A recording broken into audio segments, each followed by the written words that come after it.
Bueno, pues ya está aquí nuestro tándem perfecto de hoy, señor Abuelo Xavier, querido Roberto Sotomayor.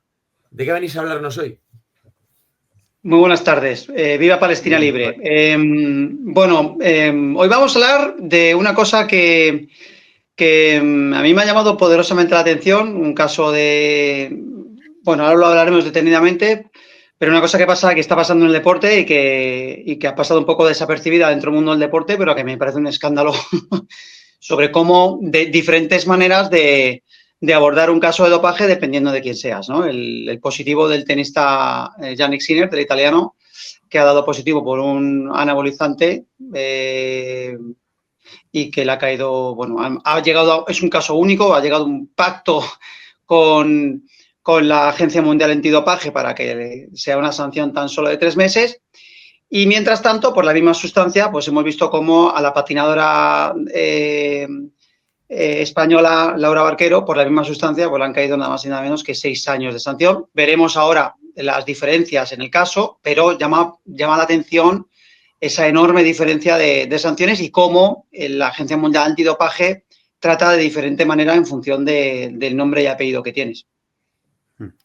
Sí, además hay que tener en cuenta que en este caso han llegado a un acuerdo para que la sanción sea de 3 meses, pero además esos 3 meses da la casualidad que coinciden en un periodo en el que no hay Grand Slams. Claro. Sí que se va a perder unos Masters 1000, creo que son 2 o 3, no recuerdo ahora exactamente cuántos, pero no se va a perder Grand Slams y probablemente va a poder seguir manteniendo el número 1 mundial. Entonces, la sensación de que ha sido una sanción un poco ad hoc es bastante extendida. A mí me recuerda a cómo se hacían las sanciones por doping antes de Ben Johnson, que las sanciones eran a veces de 2 meses, una cosa así, y se le dejaba elegir. Normalmente, esto sé que en el ciclismo ocurría, no sé en otros deportes. Se le dejaba elegir al ciclista en qué meses quería cumplir la sanción. Entonces, los ciclistas no eran tontos y decían, bueno, pues mira, la temporada termina en octubre, me pones noviembre y diciembre y para el año que viene ya vuelvo. Con lo cual, realmente no era una sanción porque la cumplían cuando no había competición. Entonces, era un poco hazme reír. Desde entonces, sobre todo, a partir de Ben Johnson, cambió mucho la sensibilidad hacia el doping y había ido siendo cada vez más estricto. Y esto sí que ha sorprendido y que ha levantado bastantes quejas de tenistas y de otros deportistas. A mí me recuerda esto, no sé si os acordaréis, pero el caso de Andrea Agassi. Andrea Agassi da positivo, acordaros, da positivo y él llega a un acuerdo con la ATP para no cumplir ninguna sanción, porque creo que Andrea Agassi no cumplió al final ninguna sanción, ¿no? Hablando ahora sobre...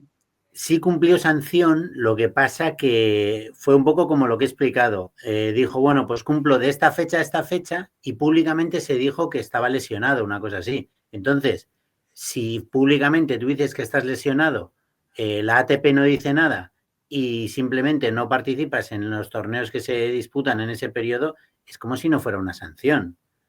Entonces, bueno, esto hace muy poco funcionaba y operaba en el mundo del deporte, ¿eh? Deportistas que estaban desaparecidos, que decían que tenían una lesión y qué curioso que la lesión duraba los 2 años justos de la sanción, ¿no? Por eso luego se obligó a publicarlos en algunas federaciones, se obligó a publicar los deportistas que habían sido castigados y que estaban en pleno proceso de sanción, ¿no? De cumplión de la sanción, mejor dicho. El caso de Sinner es llamativo porque, bueno, lo primero que ellos dan positivo por una sustancia que es una pomada, ¿no? Que tiene un componente se utiliza para eczemas y psoriasis y tal, pero que utilizan muchos masajistas, curiosamente, para sus tratamientos, ¿no? De fisioterapia. Es una pomada que se vende, según he estado buscando información, que se vende sin receta en Italia. Laura Barquero entrenaba en Italia. Claro, a mí de este caso hay 2 cosas que me chirrían. O sea, yo creo que la primera de ellas es, creo que ha habido o sea, por poner un poco en contexto a los que nos están viendo y dirán, bueno, ¿de qué positivo me están hablando y qué está ocurriendo? Porque no es una sustancia, digamos, intravenosa del dopaje que conocíamos, sino que es una pomada que se aplica y que efectivamente pues da positivo. Pero las pomadas te puedes dar positivo por esto. Pero a mí dos elementos de este caso que me llaman poderosamente la atención. En primer lugar, punto número 1, es el hecho de que en el caso de Sinner hay muy poca transparencia en el caso. O sea, es decir, él da positivo en marzo, se comunica al deportista en abril, pero no se hace oficial hasta el mes de agosto, finales de agosto. Por tanto, desde el mes de abril hasta el mes de agosto, a Sinner le ha dado tiempo a competir en los grandes torneos. Pero no ha habido un proceso muy transparente, que se diga, ¿no? O sea, ha sido todo como que se le ha dejado competir cuando tenía, mientras tanto, un proceso pendiente. Y, sin embargo, con Laura ha sido justo al contrario. A ella se le impone una sanción provisional desde el punto número 1, con una exposición ya públicamente en redes sociales y a nivel público tremendo. Se la prohíbe participar en cualquier competición, de dar clases en exhibiciones, se queda sin ayudas económicas. Yo creo que hay ahí un elemento que me chirría bastante en cómo proceder con un deportista y con otro, dependiendo de cómo se actúa. Y creo, punto número 2, me parece que creo que hay una diferencia también importante a la hora de la sanción, ¿no? De qué sanción se te impone, ¿no? Porque, claro, ella le cuesta mucho demostrar el por qué aparece esa sustancia en su organismo en el segundo positivo, porque ella da 2 positivos, pero con un año de diferencia. No es el caso de Sinner, porque Sinner da positivo en el mismo mes de marzo, con una diferencia de tan solo, creo que es una semana o semana y media. Ella no, ella da positivo un año, el año de los Juegos Olímpicos que participa en Pekín, y el año después, en 2023. En el primer caso sí que puede demostrar que ha habido pues una contaminación con la pomada, etc. Y la segunda no consigue demostrar el por qué aparece esa sustancia en su organismo. Claro, llega a un acuerdo para que la sanción sea de 6 años, porque si no la sanción hubiese sido de 8 a 12 años. A mí me parece, con todos mis respetos, me parece una sanción absolutamente desmedida, sobre todo porque son 2 positivos que tienen un elemento en común, y es que no son positivos. O sea, ha sido sin querer, vaya. No es un atleta que haya querido doparse, sino que no ha habido. Y creo que la sanción, el castigo que se le impone a la deportista española a mí me parece extraordinariamente abusivo, porque pone fin prácticamente a su carrera deportiva. Claro, 6 años es acabar con su carrera. No hay una segunda oportunidad, no hay posibilidad de enmienda ni nada. Claro, pero sin embargo, los deportistas tramposos de verdad, claro, me da la sensación de que, bueno, se le quita un torneo, se le quita un gran premio que ha ganado, se le impone una sanción a lo mejor pues no sé, de un año a lo mejor, y ya está, ¿no? Entonces, creo que hay una diferencia importante, ¿no? Y yo creo que esto, o sea, aquí sí que ha habido una probia, aquí sí que ha habido o sea, yo veo el caso de Sinner y el caso de esta atleta y a mí de Laura, y a mí me parece que aquí hay una discriminación total, y creo que por mucho que le haya costado demostrar la aparición de la sustancia en el segundo positivo, me parece que la sanción de 6 años me sigue apareciendo para la sustancia que es y para lo que y por qué ha sido, porque además es que no se mejora el rendimiento deportivo, no se ha demostrado que se mejore el rendimiento deportivo por la aplicación de la pomada que sirve para las quemaduras, ¿no? O sea, es como, yo tengo un eczema en los dedos desde hace muchos años, y es verdad que durante mucho tiempo yo tenía que pedir un permiso para aplicarme ciertas pomadas cuando yo competía, porque hay veces que la mano se me pone, bueno, se me llena de ampollas, es bastante desagradable. Y yo necesito una crema que tiene un corticoide, y para eso yo necesitaba pedir un permiso, un TUE, que se llama, para, con una receta médica y con un informe médico, como que te permite poder utilizar la pomada, ¿no? Yo creo que a mí la pomada, sinceramente, no me beneficiaba deportivamente. Aquí lo que beneficia es la EPO, por poneros un ejemplo. No dudo que haya sustancias ahora que sean desconocidas y que a lo mejor son sustancias incluso que son mucho más innovadoras, ¿no? Que no hace falta meterse como antiguamente con una jeringa en el cuerpo de una sustancia. Pero yo creo que hay sustancias y sustancias. Y yo creo que dependiendo de la sustancia por la que puedas haber dado positivo, que a lo mejor ha sido un error del deportista, hostia, yo creo que tiene que haber sanciones y sanciones. Yo no digo que haya que condenar la sanción a los deportistas, pero me parece que 6 años en comparación con los 3 meses de Sinner, pues a mí me parece un escándalo. De verdad lo digo. Y creo que aquí tiene mucho que ver el deporte que has practicado y si eres mujer o eres hombre. Aquí también hay un componente de género porque me parece absolutamente desmedido.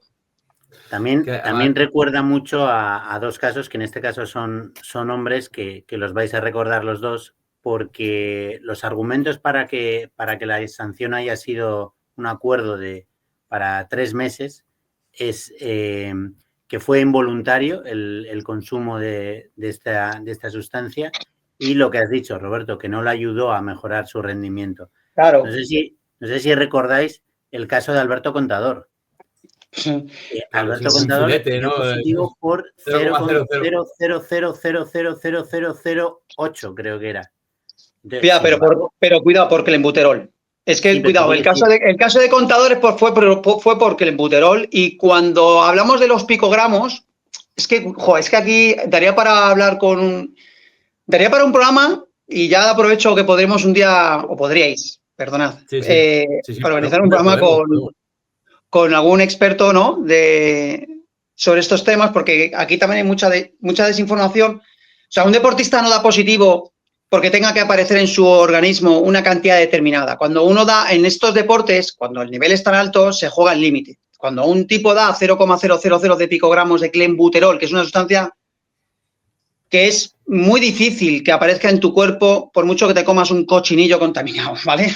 Uh-huh. Es porque ha sido al límite. Yo con el caso de Contador sí que creo que aquí hubo un positivo en toda regla. Lo que pasa que, bueno, más allá de eso, Roberto, lo que quiero decir es que la cifra por la que dio fue muy baja. Entonces, eso en un caso, no puede ser un atenuante y en otros, sin embargo, que no se tenga en cuenta. Y el hecho de considerarlo involuntario es porque Sinner alegó que se lo había dado su preparador físico. Bueno, este es el mismo caso que ocurrió en el año 94 con Maradona. Maradona, ¿os acordáis que en el Mundial de Estados Unidos dio positivo? Por cocaína. No. No fue por cocaína. Dio en Italia, pero fue por efedrina. Y eso, es verdad. El argumento, o sea, lo que explicó Maradona era que se lo había dado su preparador físico porque él tenía un producto que él tomaba, que en Argentina lo tomaba, que era con una marca, y cuando fueron a Estados Unidos, el preparador físico no encontraba de esa marca. Entonces, compró uno que era similar, pero de otra marca. Y la justificación de Maradona era que ese de otra marca contenía efedrina. Y entonces responsabilizaba a su preparador físico. Este es el mismo argumento que ha utilizado Sinner. Y volvemos a lo mismo. Si con Maradona no sirvió como atenuante, no puede servir como atenuante en el caso de Sinner. Es muy importante, y esto un poco generalizando, es muy importante que sean equivalentes las sentencias, todos los argumentos de la lucha antidoping. No puede ser que un caso con no sé qué cantidad, con no sé qué agravantes, no sé cuántos atenuantes, sean X años y el otro sea 3 por X. O sea, tiene que estar muy, muy controlado, sobre todo en cuanto a penas, a castigos, y que sean todos iguales y que se les trate a todos igual. No puede ser que dé la sensación de que Sinner, o sea, de que ha habido un trato de favor hacia Sinner, que casualmente es el número 1 del mundo y casualmente en el momento en el que están desapareciendo los 3 tíos que han dominado las últimas 2 décadas. Es un caso que desde luego invita mucho a la sospecha. Sí, además es que yo creo que aquí hay una palabra clave. Que se llama No, perdona, Iván. Así, es que no, me ha pillado un pequeño retardo y por eso te he pillado sin querer. Que os recuerdo nuevamente, estoy intentando acordarme el nombre del documental que es sobre un ciclista que se llama Ícaro. Se llama Ícaro.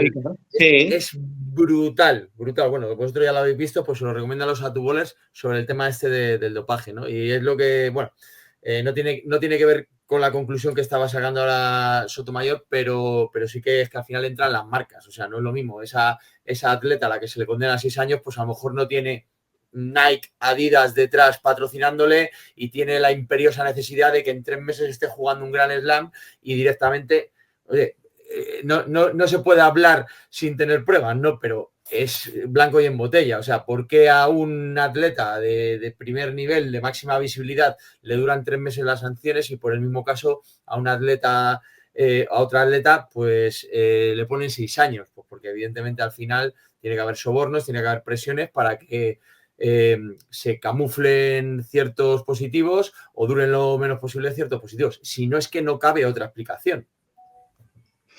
Sí, y luego yo por último sí que, o sea, creo que hay un foco aquí que no se está poniendo y es todo lo que tiene que ver con el ecosistema que hay alrededor del deportista, ¿no? O sea, el deportista ha dado positivo, vale, pero alrededor del deportista hay un ecosistema, ¿no? De médicos, de fisioterapeutas. ¿Pero qué coño pasa? ¿Que no sabían que esa pomada podía dar positivo en un control? O sea, no hay responsabilidades nunca sobre lo que rodea al deportista. Y me da la sensación de que al final el deportista siempre es el único que paga por algo que ha hecho mal, ¿no? O por un descuido, en este caso. Y evidentemente yo sí que pienso que hay positivos y positivos. Lo digo claramente. No le veo un positivo por un descuido. Pues no sé, estás constipado, tomas un medicamento y no sabes que en uno de los componentes del medicamento puede darte positivo en un control y pitas. No es lo mismo eso que un positivo pues, de un tipo que se está dopando con una sustancia que sabe perfectamente que es para mejorar su rendimiento. Entonces yo creo que tiene que haber ahí una responsabilidad también por parte de los médicos que puedan estar alrededor o de los fisios que puedan estar alrededor. Si yo me voy a tratar con un fisioterapeuta que me resulta que me está dando una pomada para darme un masaje que sirve para mejorar la testosterona o que tiene un componente que sirve para mejorar la testosterona y resulta que es positivo, pues digo yo que alguna responsabilidad también tendrá que tener el fisioterapeuta, ¿no? Y bueno, estoy totalmente de acuerdo con lo que ha dicho Xavi sobre que evidentemente en un momento en donde el tenis está ahora mismo en un proceso de cambio, ¿no? Con 3 tipos que daban un espectáculo y que era un reclamo a nivel mundial y que ahora no existe. Pero yo iría incluso mucho más allá, ¿no? La palabra, que es lo que he dicho antes, yo creo que aquí, de toda esta historia, yo creo que aquí la palabra pacto es lo que más me chirría todo esto. ¿Cómo que un deportista llega a un pacto con la Agencia Mundial Antidopaje? ¿Pero qué es esto de un pacto? ¿Un pacto de qué? O sea, ¿de qué? ¿Un pacto en dónde? ¿En qué condiciones? ¿Por qué? O sea, ¿y por qué nos ha llegado un pacto entonces con Laura Barquero? O sea, ¿en función de qué se llega a un pacto? ¿De la cantidad de pasta que te has gastado en un equipo de abogados que te defienden? O sea, no sé, me parece todo tan distópico y es todo este caso, en general, me parece un despropósito que, bueno, veremos más casos de estos, ¿eh? Yo creo que vamos a ver más casos de estos. Yo creo que da para que Tándem Perfecto hagáis un especial riguroso, como sé que vosotros os gusta tratar los asuntos, sobre el tema del doping, porque hay muchas aristas, como decía el señor Sotomayor y el abuelo Xavier.